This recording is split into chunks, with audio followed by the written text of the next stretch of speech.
Why is it taking so long to get the DNA evidence back from Mamta's house? Let's talk about it. I'm coming to you from outside of my doctor's office where they said I just have an unspecified virus, so nothing really they can do for me. So excuse all this.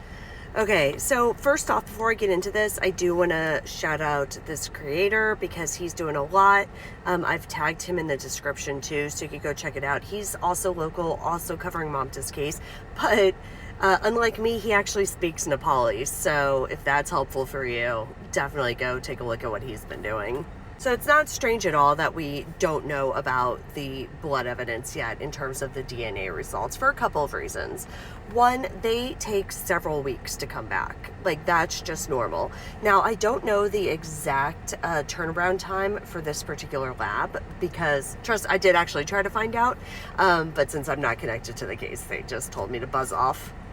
But just to give you an example of how long it can take, I do want to point you toward this letter that was published a few years ago. Now, granted, this is back from 2018, but I still wanted to point it out just to let you know kind of how bad things were at one point in terms of DNA turnaround.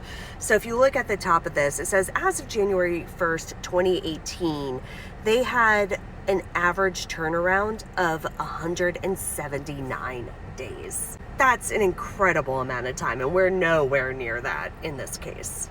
Now, like I said, I don't think the backlog is currently anywhere near that bad, and they probably do have the results back, but they're not really going to make it public. I think that that's something that's going to turn up in court.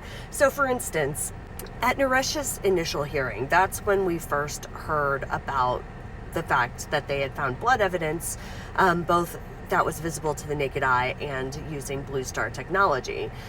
But by the time we got to his bond hearing, which, was the next week, we learned that the presumptive tests for blood came back positive. But they hadn't released that prior to the hearing, and they're not going to release that. So I think it could very well be the same thing with the DNA results. I think that there's a decent chance we could hear about it in tomorrow's discovery hearing.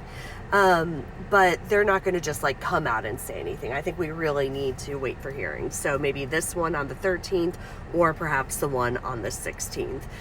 If not, if it doesn't come out in either one of those, it might not be until the trial that we actually hear. Or when Naresh takes a plea deal, which is, my personal opinion as to what he's going to try to do. But that's a whole other topic.